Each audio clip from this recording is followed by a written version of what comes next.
और हमारे साथ खास मेहमान बने हुए हैं, लगातार उनसे चर्चा करते हैं। हमारे साथ डिफेंस एक्सपर्ट जुड़े हुए हैं मेजर मोहम्मद अली शाह साहब हमारे साथ लगातार बने हुए हैं। अली शाह साहब, आपने सुना होगा पीएम मोदी ने जो खिताब किया और उसमें उन्होंने कई बातें कही। हमने देखा था कि मणिपुर को लेकर अपोजिशन लगातार हमलावर था, उसको लेकर नो कॉन्फिडेंस मोशन पर चर्चा भी हुई, लेकिन आज भी पीएम मोदी ने मणिपुर का जिक्र किया। तो क्या कहीं ना कहीं जो सेंसिटिविटी है मुद्दे की, उसको भी अब समझा जा रहा है और ये जरूरी था कि पीएम मोदी इस पर बोलते, नहीं तो उनको क्रिटिसिज्म का सामना भी करना पड़ता एक बार। जी देखिए, मेरे को बड़ी खुशी है कि प्रधानमंत्री साहब ने मणिपुर के नाम से अपनी स्पीच शुरू करी। और मणिपुर, मनी यानी और पुर, मनी यानी कि मोती, जैसे कि ज्वेल, और पुर जमीन, लैंड। तो उन्होंने कहा कि मणिपुर उनके जिगर का टुकड़ा है। मणिपुर हमारे जिगर का टुकड़ा है, डेफिनेटली है। और मेरे तो जिगर का टुकड़ा डेफिनेटली है। मेरे बचपन की यादें, बहुत अच्छी यादें बात जुड़ी हुई है। मेरे सर्विस, जब मैं कैप्टन साहब था, मेजर साहब बनने से पहले मेरा प्रमोशन भी वहां पे हुआ, जब मैं असम राइफल्स के साथ में था टू मेजर। तो ऐसी ऐसी यादें जुड़ी हुई हैं, वो कल्चरली बड़े रिच हैं।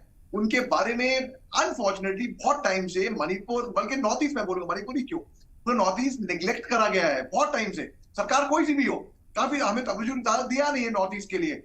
और बहुत लोगों ने इसके बारे में भी कम रिपोर्टिंग भी करी। पर जिस तरीके से जो दर्द वहां के लोगों ने महसूस किया है, चाहे मैती समुदाय के हो, चाहे कुकी समुदाय के हो, बहुत दर्द हुआ है। और जो नागा जो जो वहां पे थे, जो खुदा का शुक्र है कि वो इस लड़ाई में नहीं कूदे, अच्छा हो किया।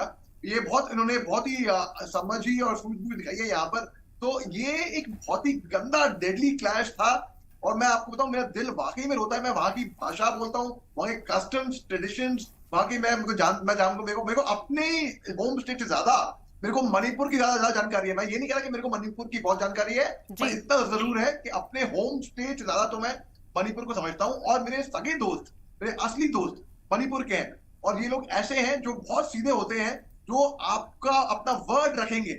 इनकी जान जाएगी मगर जबान पे पलटेंगे नहीं। ये लोग ईमानदार होते हैं, वफादार होते हैं, वहां की कमिटमेंट रखते हैं, हार्ड वर्किंग होते हैं, मेहनती होते हैं। आप देखिए स्पोर्ट्स की दुनिया में मैरी कॉम देखिए, मेरे भाई चानू देखिए, आप जितने भी स्पोर्ट्समैन हैं वहां पे, आर्ट देखिए, लिटरेचर देखिए, इनका कंट्रीब्यूशन, इनका योगदान कहीं से भी बहुत ज्यादा है, बल्कि मैं ये कहूंगा। जी। और जो देशभक्ति की भावना है आर्म फोर्सेस में, वहां कुकी समुदाय के भी हैं, मनी समुदाय के भी हैं।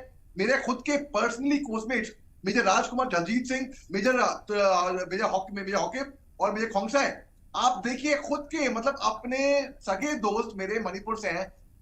तो बहुत अहम बात है कि वहां जी, पे, वहां की हिंसा कम होनी चाहिए, वहां पे खून खराबा नहीं होना चाहिए। बिल्कुल। और और ये बिल्कुल कहते हुए भी नजर आया पीएम मोदी कि अब वहां से अमन की खबरें आ रही हैं और पूरा जो मुल्क है वो मणिपुर के साथ है। यकीनन पूरा मुल्क मणिपुर के साथ है। लेकिन एक और दिलचस्प बात ये भी देखने को मिली कि पीएम मोदी ने 47 तक का एजेंडा सेट कर दिया, यानी कहीं ना कहीं अपनी बातों के जरिए से वो आवाम से अपील भी कर गए हैं कि उनका साथ दिया जाए। इसको आप किस तरह से देखेंगे? जी बिल्कुल। देखिए, एक लीडर जो होता है वो रास्ता दिखा सकता है, बाकी टीम को चलना है उसी राह पे। तो बिल्कुल उन्होंने बिल्कुल सही कहा, उन्होंने एक रास्ता दिखाया, एक फ्यूचरिस्टिक रास्ता। एक एग्जांपल मैं देता हूँ, इसको मिलिट्री तरीके से मैं कमेंट करके देता हूँ। देखिए, जो जैसे मैं एक जूनियर ऑफिसर था, मैं कप्तान साहब था, मेजर साहब था।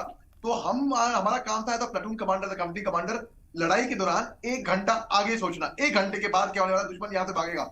जो जनरल साहब होते हैं वो 6 महीना आगे सोचते हैं, अच्छा स्ट्रेटेजिकली। अगर ये, और जो मुल्क, जो देश के प्रधानमंत्री होते हैं वो कुछ अधिक साल और आगे बढ़ के सोचते हैं। तो वैसे ही हमारे प्रधानमंत्री साहब ने आगे बढ़कर सोचा है हमारे मुल्क के जी। बारे में। सबको एक साथ लेके चलेंगे, सबका साथ, सबका विश्वास, सबका विकास। तो आप देखिए, हमारा मुल्क आज की तारीख में तरक्की की राह पे है। और सबसे ये है, इल्तिजा है कि वो कॉपरेट करें हमारे मुल्क को। आज के जी। दिन कोई ये नहीं देखता कि हम कहाँ, किस गांव से आए हैं, किस मजहब से हैं, क्या फेथ है। हम सब हिंदुस्तानी हैं, हमारा वतन एक है, हमारा झंडा एक है।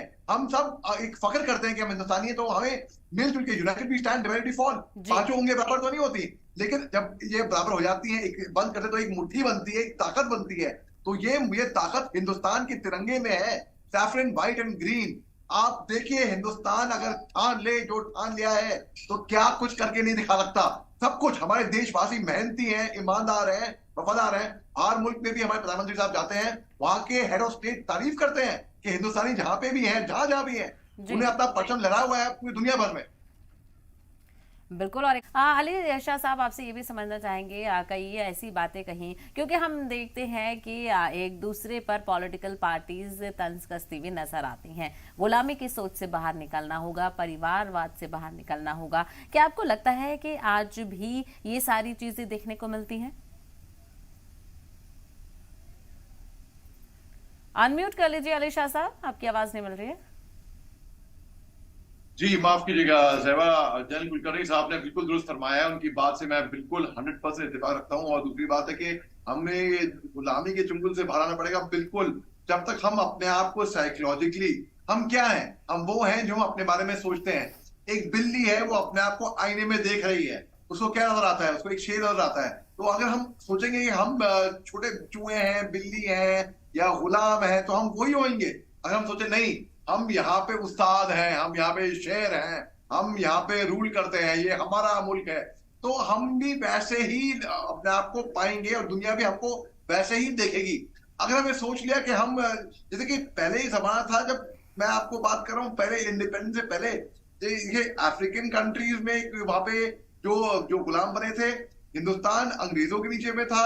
तो वो एक ऐसी साइकोलॉजी बन गई है, दिमाग में लोगों के बन गई थी काफी हद तक। जैसे कि आपको मैं फर्क दिखाता हूँ, किसने कह दिया कि गोरी चमड़ी जो होता है वो बड़ा होता है और जो जो ज्यादा ज्यादा गोरा नहीं हुआ वो कम हुआ ना? बहुत गलत सोच थी। तो ये हमको ये सोच बदलनी पड़ेगी अपनी। केवल नाम बदलेंगे ही नहीं, केवल अपनी सोच भी बदलेंगे और हम आगे बढ़ेंगे और हम आगे बढ़ के दिखाएंगे। और जो मुल्क पहले हमारे पे राज कर रखे थे, आज की तारीख में हम उनसे आगे बढ़ रहे हैं। सबसे बड़ी बात ये है और ये बहुत ही पॉजिटिव साइन है। और उससे पहले हम अपनी सोच बदलोगे, सब कुछ अपने आप वैसे ही बदलेगा। थिंक पॉजिटिव, अच्छा सोचोगे, हम वो बन जाते हैं जो हम अपने बारे में सोचते हैं। हम सोचेंगे बड़ा तो हम बड़ा बनेंगे, हम सोचेंगे छोटा तो हम छोटे ही रहेंगे फिर। तो जिस तरीके से आज हिंदुस्तान विकास कर रहा है, चाहे डिफेंस इंडस्ट्री हो, ट्रेड हो, चाहे डिप्लोमेसी हो, चाहे वर्ल्ड, चाहे जियो, हर जगह पे हम लोग, हमें दिखा दिया एक एग्जाम्पल है। हिंदुस्तान एक वाइट डेमो है। वाइट डेमो एक शब्द होता है फौज में, जब कोई दिखाते हैं कि ऐसे होना चाहिए, तो हम वो उदाहरण है दुनिया के लिए। एक एग्जाम्पल हमने सेट किया है कि हिंदुस्तान चाहे टेक्नोलॉजी हो, चाहे इन्वेंशन हो, चाहे कुछ भी हो, हर जगह पे हम आगे बढ़ रहे हैं। और हिंदुस्तानियों का नाम हर जगह जगह पे, चप्पा चप्पा, हर कोने कोने की दुनिया में है। बिल्कुल। हाँ, अली शाह साहब, मुल्क को आगे ले जाने के लिए एक मजबूत सरकार की ज़रूरत होती है और सरकार चाहिए भी। और ये भी पीएम मोदी ने कहा कि आने वाले दिनों में भी मजबूत सरकार चाहिए। तो क्या आपको लगता है कि आने वाले दिनों में जो मरकजी सरकार है, मौजूदा गवर्नमेंट है, उसका कोई कॉम्पिटिटर निकल कर आएगा? क्योंकि हम जिस तरह से देख रहे हैं, एक अपोजिशन भी सेट हो रहा है, एक बड़े पैमाने पर जो नया इत्तेहाद बना है INDIA, वो क्या कॉम्पिटिशन दे पाएगा आगे चलकर? जी, आपने सही बोला। देखिए, अभी सरकार की एक प्रायोरिटी बहुत सही है। फौज को सबसे आगे बहुत लिखा रखा हुआ है, क्योंकि ये नेशनल सिक्योरिटी का मामला होता है। तो फौज की चाहे प्रोक्योरमेंट हो, चाहे मैन पावर हो, चाहे वेलफेयर हो, हर तरीके से आप देखिए फौज, मैं मेरी बोलूंगा, इसलिए बायस नहीं हो रहा क्योंकि मैं खुद फौज से आया हूँ या ये फौज इंडियन आर्मी की टाई पहन रखी है। लेकिन फौज किसी भी मुल्क की हो, वहां की पॉलिसीज जब हम बनाते हैं किसी भी मुल्क की, तो अगर हम फौज को प्रथम रखते हैं, जिस मुल्क में फौजियों की इज्जत होती है, मैं कहूंगा कि वो सरकार बहुत सक्सेसफुल है। एक माखनलाल चतुर्वेदी साहब ने कविता भी लिखी थी फौजियों पे, एक पुष्प की अभिलाषा। उन्होंने लिखा था, चाह नहीं मैं सुध बाला के गहनों में गूंदा जाऊं, चाह नहीं प्रेमी माला में बिन प्यारी को ललचाऊं, चाह नहीं सम्राटों के शफ पर हे हरि डाला जाऊं, चाह नहीं देवों के सर पर चढ़ूं भाग्य पर ढलाऊं, मुझे तोड़ लेना वन माली उस पथ पर, देना तुम भेंट मातृभूमि पर शीश चढ़ाने जिस पथ जाए वीर अनेक। तो बात ऐसी है कि इस सरकार की, जो मैं देख रहा हूं, जिस तरीके से कि फॉरेन पॉलिसी हो वो इंटैक्ट है, बहुत बड़ी अच्छी है। कोई भी मुल्क की आज की जरूरत नहीं होती कि हमको कुछ बोल सके कि भाई फॉरेन पॉलिसी बड़ी मजबूत है। हमारी डिफेंस पॉलिसी तो बहुत ही मजबूत है। आज की तारीख में कोई नापाक नजरों से हमको देख ले, हम किसी को छेड़ेंगे नहीं। हम जिसने हमें छेड़ा उसे हम छोड़ेंगे नहीं। तो किसी की इतनी जरूरत नहीं है। हाँ, बाहर से दूर से बुरा सकते हैं लोग, लेकिन इतना। इसके अलावा हमारे डिप्लोमेटिक रिलेशनशिप देख लीजिए आप। पिछले साल जब फरवरी में रशिया यूक्रेन का जंग शुरू हुआ था, उसके ठीक 1 डेढ़ 2 महीने बाद हमने देखा खुद हिंदुस्तान में इतने सारे डिप्लोमेटिक विजिट्स, इतने सारे हेड ऑफ स्टेट, इतने ऑफ कंट्रीज यहाँ पे आए थे। आप देखिए हिंदुस्तान की जो रणनीति है, सब जानते हैं आज की तारीख में कि हिंदुस्तान अव्वल अव्वल दर्जे पे है।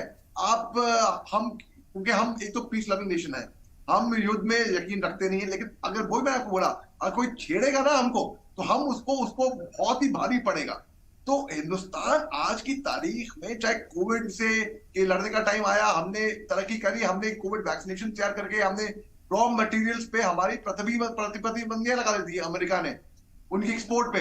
लेकिन जिस दिन हिंदुस्तान ने 1 मिलियन वैक्सीनेशन एडमिनिस्टर करे, उसी दिन, इसको भलाई महज इत्तेफाक बोले कुछ भी बोले, उसी दिन अमेरिका ने वो प्रतिबंधियां खोली और हमने भी अमेरिका को भी बहुत सारे वैक्सीनेशन भेजे, हमने अन्य मुल्कों पे भेजे। हमने आज हम डिफेंस डील्स की बात करते हैं, हम ट्रेड की बात करते हैं, हम इकोनॉमी की बात करते हैं, कहीं से भी आप देख लिए हिंदुस्तान आपको अव्वल दर्जे पे नजर आएगा, अव्वल दर्जे पे। हम कॉड का तो ऐसा ही है, तो हम पे भी निर्भर है भारत के राष्ट्र, जैसे अमेरिका, ऑस्ट्रेलिया, जापान। वो इंडिया एक स्ट्रेटेजिक पार्टनर है क्योंकि इंडिया चीन का नेबर है। तो जो साउथ चाइना सी में जितनी भी अगर चीन की वहां पे बदतमीजियां हुई, तो हिंदुस्तान पहले रिएक्ट करेगा, सबसे पहले। तो बेसिकली बहुत लोग हैं जो भारतवासियों को बहुत इज्जत देने लगे हैं, और भारत पहले ऐसा नहीं था। एक जमाने में हिंदुस्तान को समझा गया था कि भाई ये कोई और भाई कौन से कहां से आए हैं, लेकिन आज की तारीख में फख्र से चौड़ा होके, चाहे लंदन हो, चाहे कनाडा हो, चाहे अमेरिका हो, चाहे ऑस्ट्रेलिया हो, चाहे न्यूजीलैंड हो, चाहे स्विट्जरलैंड हो, कहीं पे भी आप जाइए, पूरे दुनिया में हिंदुस्तान का झंडा लहराता हुआ आपको मिलेगा वहां पे। बिल्कुल। मोहम्मद अली शाह साहब, आपसे भी मैं जानना चाहूंगी कि आपने इन 10 सालों में क्या चेंजेस देखे और किस तरह से मुल्क को आगे के लिए फैसला करना है। देखिए, पहली बात तो एक बहुत ही अहम चीज मैं देखी है कि वो एक permanent entry to women officers फौज में, कि महिलाएं अब नेशनल डिफेंस एकेडमी जाती हैं, वो कमांड कर पाएंगी बटालियन। यानी कि वो, आपने देखा होगा कोई भी महिला अब तक कोई जनरल नहीं बनी अब तक। क्यों? इसकी वजह है, इसकी वजह ये नहीं है क्योंकि वो महिला ऐसी जनरल नहीं बनी, इसकी वजह ये है कि जब विमेन कमीशन शुरू हुआ था तो उसकी सर्विस से लेके अब तक वो क्वालिफाई नहीं करती इतनी सर्विस की वो जनरल बन जाए। लेकिन अभी हालांकि एएमसी की अलग बात है, जैसे कि लेफ्टिनेंट जनरल माधुरी कनेटकर मैडम है, उनका मैं इंटरव्यू भी ले चुका हूँ, बड़ी अच्छी ऑफिसर है वो। तो बाकी जो फाइटिंग फोर्स है, कॉम्बैट्स में है, कॉम्बैटेंट महिला आ गई हैं, तो महिलाओं की शक्ति पे खास तौर से प्रधानमंत्री साहब ने बहुत तवज्जो दी थी आज स्पीच में भी, इसलिए मैं वही पॉइंट हाईलाइट कर रहा हूँ। और क्योंकि मैंने 26 जनवरी की परेड 2008 में नागालैंड से मैं आया था, तब करी थी, तो मैंने गौर किया था कि लेडी ऑफिसर तब परेड नहीं कर रही थी। तो आर्मी डे था, 15 जनवरी का टाइम था, शाम के वक्त जनरल दीपक कपूर तब चीफ ऑफ आर्मी स्टाफ थे, उन्होंने मेरे को हैंड पिक किया था कि मैं आर्मी डे में आके पेड़ के ऊपर रंगमंच पे अनाउंसमेंट करूं। तो उस टाइम पे प्रधानमंत्री थे, राष्ट्रपति थे, डिफेंस मिनिस्टर थे, सारे चीफ्स थे, तो मैंने टॉप ब्रास के आगे मैंने पेड़ से अनाउंस किया, जब मैं रंगमंच के पेड़ पे से, कि ऐसा क्यों नहीं होता कि महिला ऑफिसर कभी परेड कमांड देखा नहीं मैंने कभी, क्यों नहीं वो करती। उसके बाद 2012 में, 2015 में, 2019 में हमने लगातार देखा, हमने देखा मेजर खुशबू कन्वर, हमने देखा लेफ्टिनेंट कमांडर संध्या चौहान, हमने बहुत से लेडी ऑफिसर को देखा, वो परेड को कमांड, अपने दस्ते को कमांड करते हुए उन्होंने देखा। तो एक तो वो चीज देखा, उसके अलावा हमने देखा कि आगे हमारी डिफेंस के अलावा भी अगर हम देखें, हमें प्रोक्योरमेंट के अलावा डिफेंस प्रोक्योरमेंट काफी टाइम तक रुका हुआ था। अब आप देखिए डिफेंस प्रोक्योरमेंट खुल गया है, हम भले ही इंपोर्ट नहीं कर रहे हैं, हम एक्सपोर्ट कर रहे हैं। हम फिलीपींस जैसे अन्य देशों को हम कर रहे हैं। जिस रेजिमेंट से मैं आता हूँ, आर्टिलरी, रेजिमेंट ऑफ आर्टिलरी, एक जमाने में बोफोर्स स्कैम हुआ था, तो आर्टिलरी का खास तौर से 105 mm IFG इक्विपमेंट था हमारा फील्ड गन का, तो आर्टिलरी का इक्विपमेंट काफी टाइम से रुका हुआ था। अब आप देखिए हाल ही में हॉविट्जर्स भी हमने लिए हैं, और 2019 के बाद से तेजी से रफ्तार पकड़ा हुआ है, तो डिफेंस प्रोक्योरमेंट शुरू हो गया है। इसके अलावा फॉरेन पॉलिसी की बात करते हैं। अब देखिए हिंदुस्तान ने एक वाइट, मैंने आपको बताया ना वाइट डेमो, तो वो एक उदाहरण प्रस्तुत किया पूरी दुनिया के आगे कि आज की तारीख में हम ग्लोबल पावर हैं, हम रास्ता दिखाते हैं बाकी मुल्कों को। इसके अलावा हमारी लोग कहते हैं कि इकोनॉमी, बेरोजगारी, ये सब आप देखिए हिंदुस्तान के ऊपर कितनी लोगों की नजरें हैं। जब दुश्मन मुल्क, पाकिस्तान को मैं दुश्मन मुल्क बोलूंगा, जब दुश्मन मुल्क यूक्रेन में अपना ही झंडा लगा के एक सुरक्षा कवच बना के चलने लगे, सोचो तरक्की कर रहे हो। तो इसमें बहुत अच्छी बात है। आप देखिए जंग कभी रुकता नहीं है किसी के लिए भी। रशिया यूक्रेन के टाइम में जंग जब शुरू हुआ था तो ह्यूमैनिटेरियन कॉरिडोर एक कम टाइम के सीज फायर टाइप हुआ था, हिंदुस्तान के कहने पे हुआ था। तो आप देखिए हमारे बाहरी मुल्क से ताल्लुकात, हिंदुस्तान में जम्मू कश्मीर जिसको हम सोच भी सकते थे, वहां पे G20 होस्ट होगा, 60 से ऊपर ज्यादा मेंबर आएंगे यहाँ पे, जी और जम्मू कश्मीर ऐसे खुले बिल्कुल घूमेंगे। कहीं ना कहीं हुसूलियाबियों की बात हो रही है। मोहम्मद अली शाह साहब, पीएम मोदी ने ये भी कहा कि जो ग्लोबल ऑर्डर है, पॉलिटिकल इक्वेशन है, वो बदल रही है। उसको देखते हुए आप डिसीजन मेकिंग पोजीशन में हैं। ये कितना अहम हो जाता है कि क्या वाकई मुल्क इस सारे खिताब को देखकर और इन हुसूलियाबियों को देखकर आगे के लिए फैसला करेगा? देखिए हर राह पे एक मोड़ मिलता है जहां पे सड़क जाती है यूं, आपको ये फैसला लेना है या ये फैसला लेना है, और जो भी आप फैसला उस टाइम पे लोगे वो बहुत मायने रखेगा आगे जाके भविष्य में। अब तक मैं ये देख रहा हूं कि हिंदुस्तान ने जो फैसले लिए हैं, जो निर्णय लिए हैं, बहुत सही राह पे हम आए हैं और ऐसे ही जाते रहे। हमें ये लग रहा है, और सबको साथ मिलके जाना चाहिए, पूरे देश को मिलके एक साथ होके। जब हम फौज की जब परेड मार्च करते हैं तो कदम से कदम मिला के, कंधे से कंधा मिला के हम मार्च करते हैं, और इसी के लिए ही वो बेहतरीन बेहद खूबसूरत परेड दिखती है। हम देखते हैं वो कर्तव्य पर जो पहले राजपथ किनारा था उस पे हम देखते हैं जब कदम से कदम मिला मिला के हम जब चलते हैं। तो इसमें जब हम जो एक डिसीजन लेते हैं, चाहे फॉरेन पॉलिसी का हो, चाहे डिफेंस प्रोक्योरमेंट का हो, चाहे रणनीति का हो, चाहे कहीं का भी हो, हम देखते हैं कि एक फैसला बहुत सोच समझ के फूक फूक के निर्णय लेके हम कोई भी निर्णय लेते हैं हिंदुस्तानी। ये केवल राजनीति में ही नहीं, अगर हमको कोई भी एक डिसीजन लेना पड़े, एक आम नागरिक को भी एक अहम एक डिसीजन लेना पड़े कि मैं विदेश जाऊं, जॉब स्विच करूं, ये करूं, वो करूं, तो कुछ में भी हम अपना दिमाग जरूर इस्तेमाल करते हैं और दिल इस्तेमाल करते हैं। तो क्योंकि हम इमोशनल लोग हैं, हम हिंदुस्तानी लोग हैं, हम बहुत हम ईमानदारी हमारे में कूट कूट के भरी हुई है। तो देखिए बात ऐसी है, जब कोई भी हम निर्णय लेते हैं तो ऐसा होता है कि हम आप लेते हैं पहले कि ये निर्णय लेके इस पे लॉन्ग रन में क्या असर होएगा इस पे। तो बिल्कुल सही बात है कि हम जो भी हमने डिसीजन लिया, हमने डिसीजन एक कंसेंसस फॉर्म करके हम डिसीजन लेते हैं। एक डिक्टेटरशिप नहीं है, जैसे कि कई मुल्कों में डिक्टेटरशिप होती है।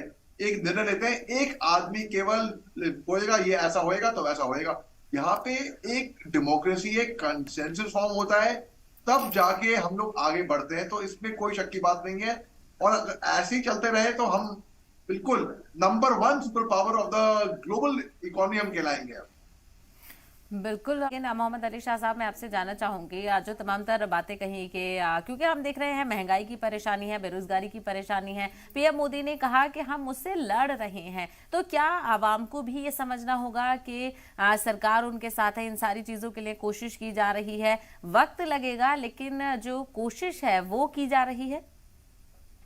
बिल्कुल जी हाँ। देखिए महंगाई तो बढ़ रही है, इसमें तो कोई शक की बात नहीं है, हर जगह पे महंगाई बढ़ रही है। और हम अक्सर सोचते हैं पैसे बचाने का, क्योंकि हम इतने अमीर मुल्क नहीं है, मैं मानता हूं, लेकिन हम बजाय सोचेंगे पैसे बचाए, अच्छी बात है बचाना चाहिए, हम अगर ये क्यों नहीं सोचते कि ये पैसे बनाए कैसे, सही तरीके से, ईमानदारी के तरीके से, मेहनत के तरीके से, सही तरीके, सही राह से। तो देखिए इन्फ्लेशन जो होगा ना, वो तो बट नेचुरल प्रोसेस है, वो तो हिंदुस्तान में नहीं हर जगह पे बढ़ेगा, और महंगाई केवल बढ़ने वाली है आगे, कुछ चीज सस्ती तो होंगी नहीं। तो हमको भी अपना प्रेजेंस ऑफ माइंड इस्तेमाल करना पड़ेगा। और एक चीज और है, मैं क्योंकि आईआईएम से पढ़ के आया था, तो हम लोग अक्सर आईआईएम के बाद, मेरे साथ बहुत आईआईटी के लोग थे, और खासतौर से आईआईटी बम्बई के, आईआईटी दिल्ली के बड़े अच्छे बड़े ज्ञानी लोग थे, बड़े अच्छे विचार वाले। हम लोग अक्सर सोचते हैं आईआईटी में भी, आईआईएम में भी, कि अच्छी नौकरी हमको मिल जाए। हम ये क्यों नहीं सोचते कि कोई अच्छी नौकरी हम किसी को दें, कि हम नौकरी करने के बजाय हम नौकरी देने वाले बने, हम एंटरप्रेन्योर्स बने, हम खुद के लिए काम करें, हम खुद के सेठ बने। पहली बात तो ये। दूसरी बात, जब महंगाई की बात करते हैं, इन्फ्लेशन की बात करते हैं, महंगाई तो बढ़ेगी, महंगाई तो बढ़ेगी, ये गोल्डन रूल है। अब उसे जूझने के लिए हम सब लड़ते हैं बिल्कुल महंगाई। सरकार को ये जरूरत है सोचने की कि उसको कर्व कैसे करना है, लोगों को कैसे राहत फराहम करनी